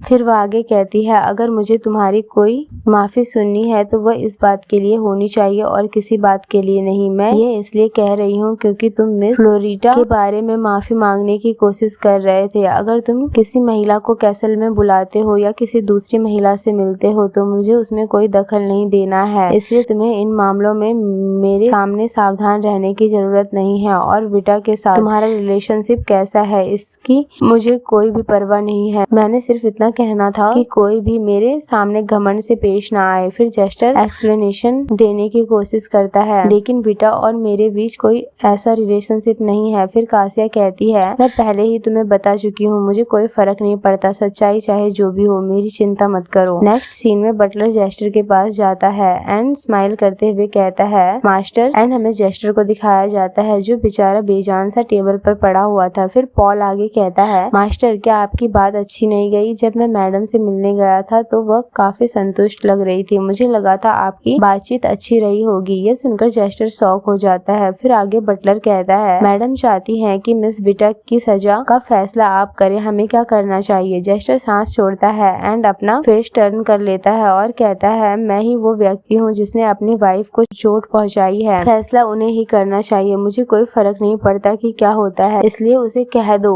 कि वो जो चाहे जैसा चाहे वैसा कर सकती है। नेक्स्ट सीन में बटलर कासिया के रूम में आता है। कासिया मस्त चाय पी रही थी और सोच रही थी, बहुत बढ़िया, पता नहीं कितने समय बाद मुझे चाय के कप के साथ इतनी शांति से आराम करने का मौका मिला है। ये केक भी कितना डिलीशियस है, हालांकि ये तो बस बार्ली ब्रेड है। आराम से लेटना और जी भरकर खाना, इससे तो ग्रेस और भी खूबसूरत लगने लगा है। एंड वह ये सब सोचते हुए बहुत खुश हो रही थी। बटलर भी उन्हें देखता है और स्माइल करता है। फिर वो आगे कहता है, मैडम आपको हेवलाइन से एक लेटर मिला है। एंड वह लेटर आगे करते हुए कहता है, लगता है ये खुद विस्काउंट हेवलाइन ने भेजा है। ये देखकर कासिया शॉक हो जाती है एंड सोचती है, विस्काउंट हेवलाइन, ये इयान होगा, इतने साल हो गए उसका नाम सुने। एंड वह लेटर ओपन करती है और पढ़ती है, डियर बैरोनेस ग्रेस, आखिरकार यहाँ सब कुछ शांत हो गया है और मुझे तुम्हारी याद आई। ये पत्र लिखते समय मेरी आंखों में आंसू आ रहे हैं। तुम उस जगह पर कैसी हो, वहाँ सब ठीक चल रहा है या नहीं? मैं कभी भी अपना सामान पैक कर तुमसे मिलने आ सकता हूँ ताकि खुद देख सकूं कि वह जगह तुम्हारे रहने लायक है या नहीं। बस मुझे जवाब देना। मैं उस लकी आदमी से मिलने के लिए भी बेहद क्यूरियस हूँ जो तुम्हें यहाँ से दूर ले जाने में सफल रहा। अगर मैं और लिखता रहा तो शायद गुस्से में कुछ बुरा लिख सकता हूँ, इसलिए यहीं रुकता हूँ। जल्द जवाब देना, तुम्हारा पुराना दोस्त इयान। ये सब पढ़कर कासिया सोचती है, उसके लिखने का अंदाज बिल्कुल वैसा ही सीधा और बेबाक है जैसा मुझे 10 साल पहले पहली बार उसका पत्र पढ़ते समय याद था। मुझे ऐसा लगा था जैसे वह मेरे हस्बैंड और मुझे नीची नजर से देख रहा हो। गुस्से में मैंने जवाब में लिख दिया था कि हमारी दोस्ती अब खत्म हो गई है। उसके बाद इयान के जितने भी पत्र आए मैंने उन्हें पढ़े बिना ही जला दिया। तब मैंने ऐसा इतना बड़ा कदम क्यों उठाया था? एंड फिर वह कहती है, पॉल। पॉल कहता है, यस मैडम। फिर वह आगे कहती है, मैं इसका जवाब भेजना चाहती हूँ, क्या तुम इसे तैयार करने में मेरी मदद कर सकते हो? विस्काउंट हेवलाइन ने कहा है कि वो यहाँ आना चाहते हैं, क्या उन्हें बुलाना ठीक रहेगा? बटलर कहता है, वो कब आना चाहते हैं? फिर कासिया कहती है, वो शायद मेरा लेटर मिलते ही निकल पड़ेंगे, तो शायद 2 हफ्ते में आ जाएंगे। बटलर कहता है, समझ गया, मैं उनके आने की व्यवस्था कर दूंगा। कासिया आगे कहती है, थैंक्स। क्या तुम बैरन को बता सकते हो विस्काउंट हेवलाइन मेरे पुराने दोस्त हैं? बटलर कहता है, जी। एंड फिर कासिया लेटर लिखती है, डियर विस्काउंट हेवलाइन, तुम इतने बेफिक्र बातें कैसे लिख सकते हो? सोचो, अगर तुम्हारा लेटर मेरे अलावा किसी और ने पढ़ लिया होता तो? मैं ठीक हूँ, ये सुनकर खुशी हुई। अब तुम इतने व्यस्त नहीं हो। यह पत्र मिलते ही यहाँ आ जाओ, मैं तुम्हारा इंतजार करूंगी। मुझे भी तुम्हारी याद आती है, तुम्हारी पुरानी दोस्त सिया।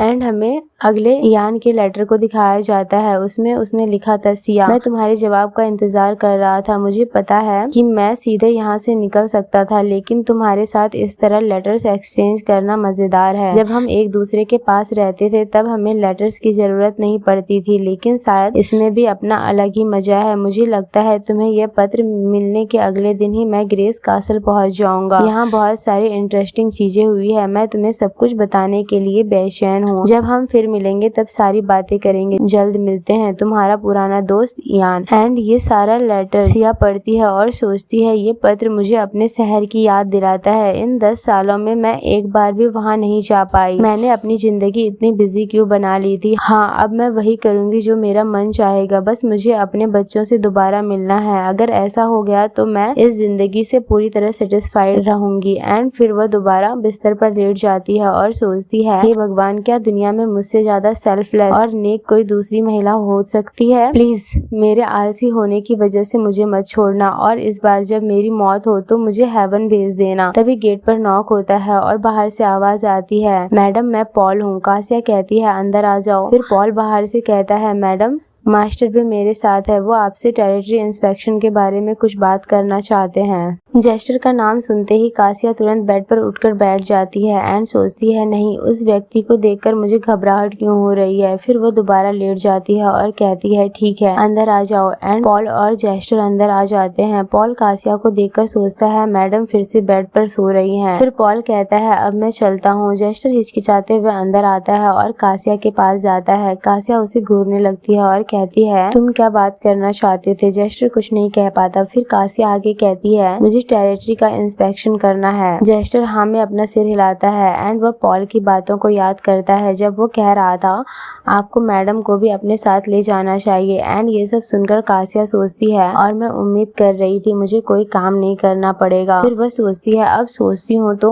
मार्गरेट भी मेरी तरह एक ऐसी महिला है जो बस काम करती रही और जल्दी थकान की वजह से उसकी मौत हो जाएगी। उसके 5 बच्चे हैं, इसलिए मुझे यकीन है थोड़ा एक्स्ट्रा मदद करने से वो अपना गुजारा कर सकती है। फिर वह जेस्टर से कहती है ठीक है मैं चलूंगी। वैसे क्या तुम्हें विस्काउंट हेवलाइन के आने की जानकारी दी गई है? जेस्टर कहता है हाँ मुझे पता है। फिर कासिया आगे कहती है उन्हें कल आ जाना चाहिए, तो क्या हम उनके आने के बाद टेरिटरी का इंस्पेक्शन कर सकते हैं? जेस्टर अपना सिर हिलाते हुए कहता है बिल्कुल, जैसा तुम चाहो, तुम्हारी इच्छा के अनुसार ही करेंगे। फिर कासिया कहती है अगर और कुछ नहीं कहना तो तुम जा सकते हो, तो मैं अभी सोने ही वाली थी। फिर जेस्टर हिचकिचाते हुए कहता है आज का मौसम भी कुछ खास ठंडा नहीं है तो शायद हम, एंड वह आगे कुछ नहीं बोल पाता। जेस्टर के एक्सप्रेशन को देखकर कासिया समझ जाती है कि वो वॉक करने के लिए जाने की बात कह रहा है। फिर कासिया जेस्टर को बिल्कुल क्यूट से पपी के फॉर्म में इमेजिन करती है और सोचती है क्या मैं चीजें इमेजिन करने लगी हूँ। वह बेड पर लेट जाती है और कहती है मैं बहुत थक गई हूँ। एंड बेचारा जेस्टर वहीं चुपचाप खड़ा रह जाता है।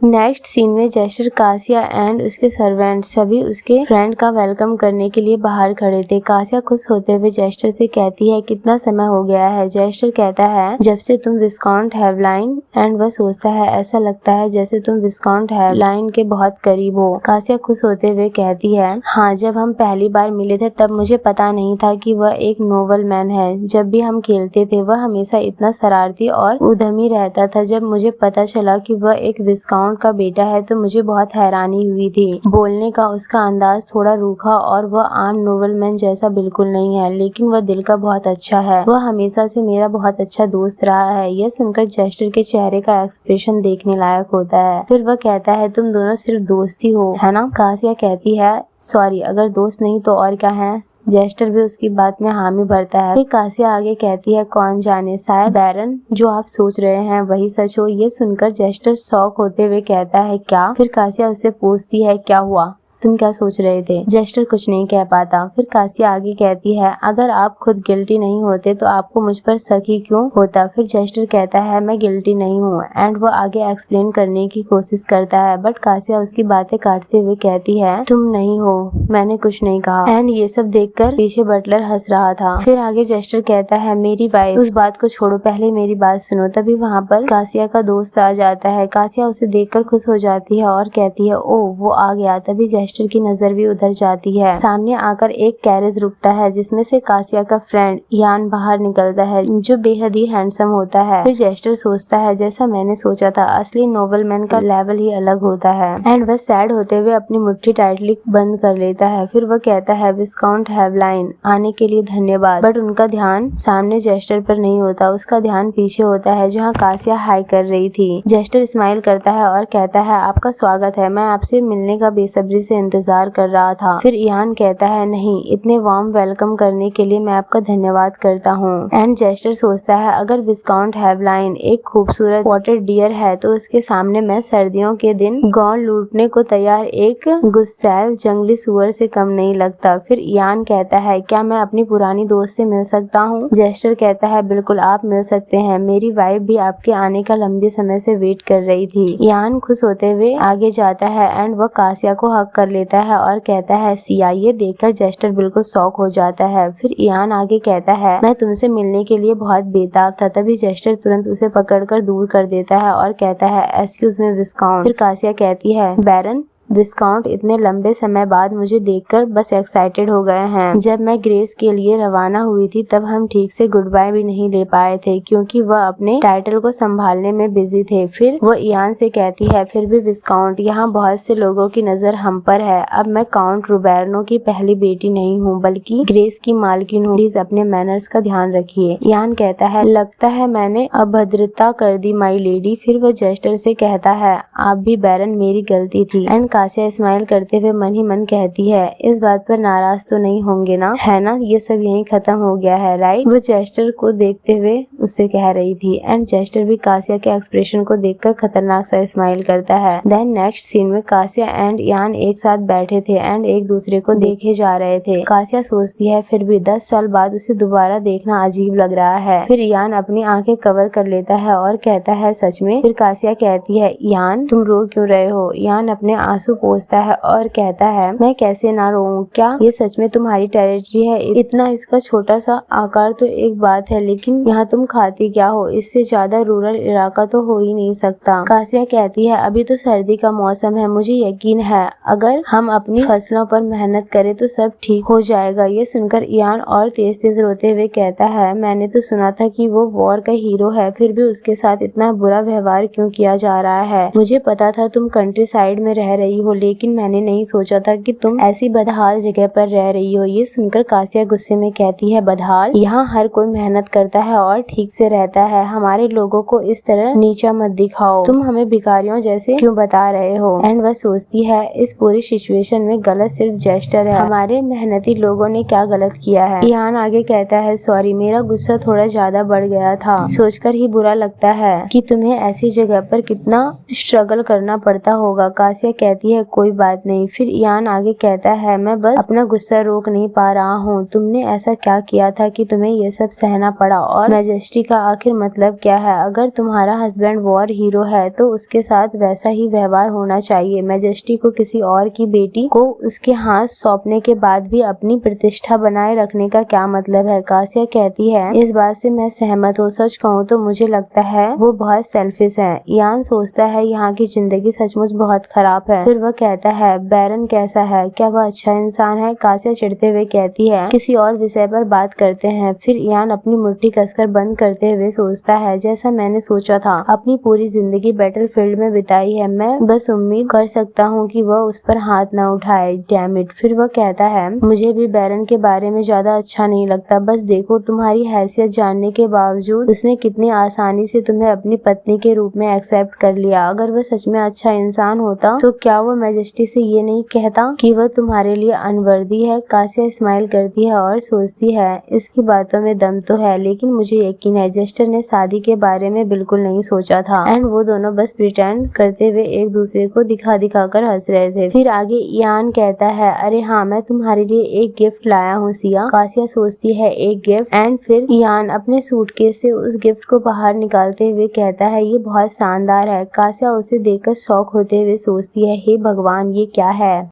यान उस गिफ्ट को बाहर निकालता है और कहता है मैंने इसे अब तक छिपा कर रखा था, लेकिन मैंने इसे खास तौर पर तुम्हारे लिए खरीदा है। कासिया उसे देखकर कहती है ये क्या है, एंड पूछती है इसमें से रोशनी निकल रही है। फिर यान आगे कहता है तुम्हें याद है मेरे फादर मैजिक इंजीनियरिंग इंडस्ट्री को लेकर कितने एक्साइटेड थे, आखिरकार उनकी मेहनत रंग लाई। एंड वो लैंप आगे करते हुए कहता है ये एक मैजिक स्टोन से बना हुआ लैंप है, लो इसे रखो। कासिया उसे अपने हाथ में देती है एंड उसे देखकर शौक होते हुए सोचती है वो कमबख्त मैजिक इंजीनियरिंग इंडस्ट्री। कहा जाता है कि प्राचीन समय में मैजिक वास्तव में मौजूद था। ऐसे मैजिशियन भी हुआ करते थे जो मैजिक का निर्माण कर सकते थे, लेकिन समय बीतने के साथ माना रखने वाले मैजिशियंस धीरे धीरे गायब होते गए। स्वाभाविक रूप से मैजिक भी भुला दिया गया और उसका अस्तित्व समाप्त हो गया। दुखी मैजिशियंस ने अपनी जादुई शक्ति को कुछ पत्थरों के अंदर सुरक्षित रखने का फैसला किया। उन्हें उम्मीद थी कि आने वाली पीढ़ियां उस जादू को विरासत में प्राप्त करेंगी। इसी तरह मैजिक स्टोन्स बनाए गए। मेरे होम टाउन रुबेरनो के पास स्थित हेवेलाइन किसी खास चीज के लिए प्रसिद्ध नहीं था, लेकिन वहाँ मैजिक स्टोन्स की भरमार थी। क्योंकि हमारे समय में मैजिशियंस का अस्तित्व भी नहीं रहा था, इसलिए ये मैजिक स्टोन सिर्फ साधारण पत्थरों के समान थे। हेवेलाइन के विस्काउंट हेवेलाइन इन पत्थरों का इस्तेमाल करना चाहते थे, इसलिए उन्होंने लगातार इन्वेस्टिगेशन करने के लिए कई स्कॉलर्स को इकट्ठा किया। उनकी मेहनत का परिणाम था मैजिक इंजीनियरिंग, एक ऐसा इंडस्ट्री जिसमें मैजिक स्टोन से मिलने वाली एनर्जी और मैकेनिकल इंजीनियरिंग को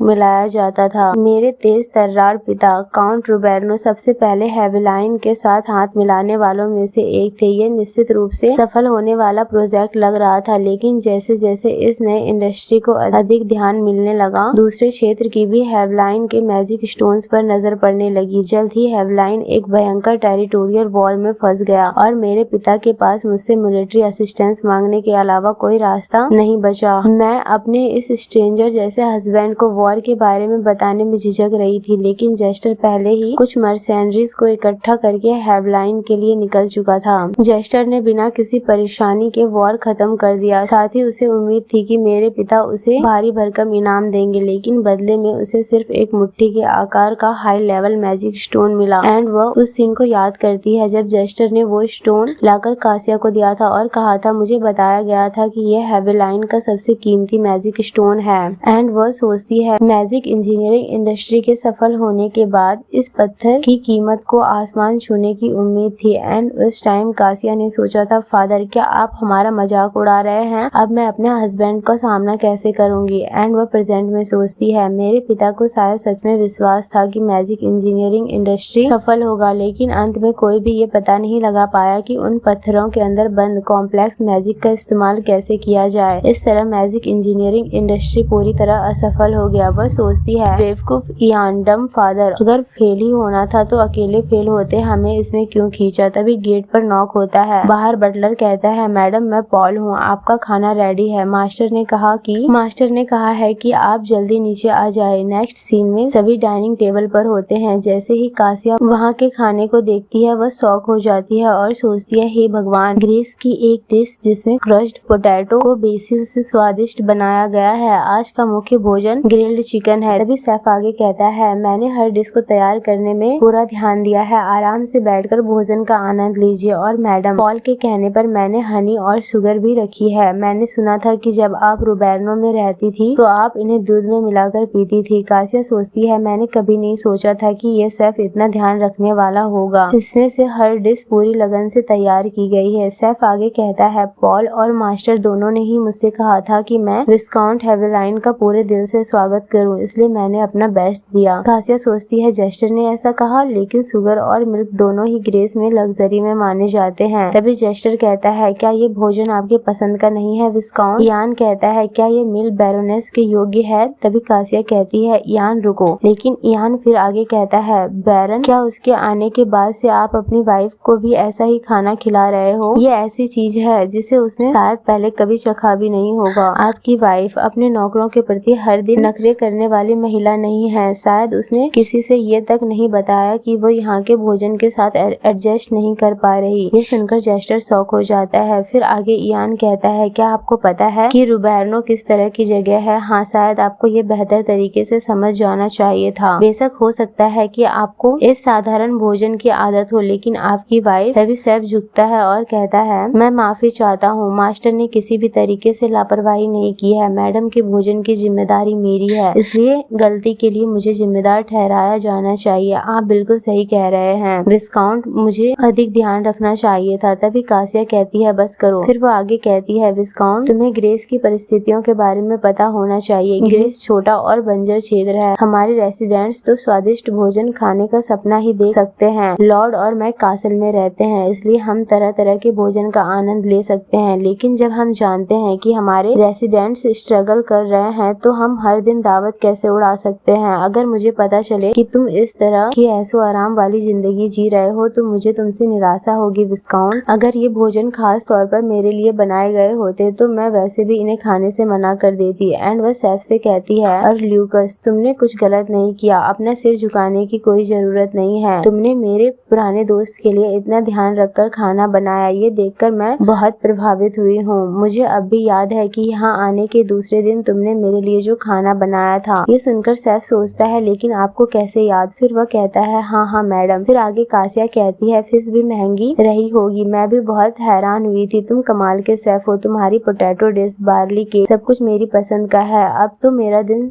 का सबसे अच्छा टाइम भोजन का टाइम बन गया है। फिर सैफ कहता है मैडम। कासिया कहती है प्लीज कभी ऐसा मत सोचिए कि आप अच्छे नहीं है, मैं हमेशा आपकी ग्रेटफुल रहूंगी। फिर सैफ कहता है मैं सम्मानित महसूस कर रहा हूँ मैडम। फिर वह आगे कहता है लेकिन आपको मेरा नाम कैसे पता। फिर वह तुरंत सोचता है नहीं ये तो बेवकूफी भरा सवाल है। पहले तो कासिया शौक हो जाती है, फिर वह आगे कहती है जो व्यक्ति मेरा खाना तैयार करता है उसका नाम मुझे क्यों नहीं पता होगा। खैर मैं हमेशा आपको अप्रिशिएट करूंगी तो चिंता मत करो। सैफ कहता है यस मैडम। फिर कासिया जेस्टर से कहती है थैंक यू टू बैरन, मैं जानती हूँ आप जानबूझकर मेरी जरूरतों के अनुसार सब कुछ तैयार करवाते रहे हैं। फिर वह विस्काउंट हेवलाइन से कहती है विस्काउंट हेवलाइन, मैं समझती हूँ आप मेरी चिंता में ये सब कह रहे हैं लेकिन प्लीज इतना नाराज मत होइए। फिर जेस्टर कहता है नहीं नहीं, विस्काउंट हेवलाइन को नाराज होने का पूरा अधिकार है। एंड वह अपनी मुट्ठी कसकर बंद कर लेता है और कहता है मैं आगे से और बेहतर करने की कोशिश करूंगा। फिर कासिया स्माइल करते हुए कहती है तुम पहले ही काफी अच्छा कर रहे हो। एंड वह गुस्से में इयान की तरफ घूरने लगती है। इयान कहता है लगता है मेरी आंखों में आंसू आ गए हैं। फिर वह सैफ से कहता है सैफ मुझे माफ कर दीजिए। सैफ कहता है अरे नहीं कोई बात नहीं है। फिर जेस्टर कहता है नहीं मुझे ही आपका धन्यवाद करना चाहिए,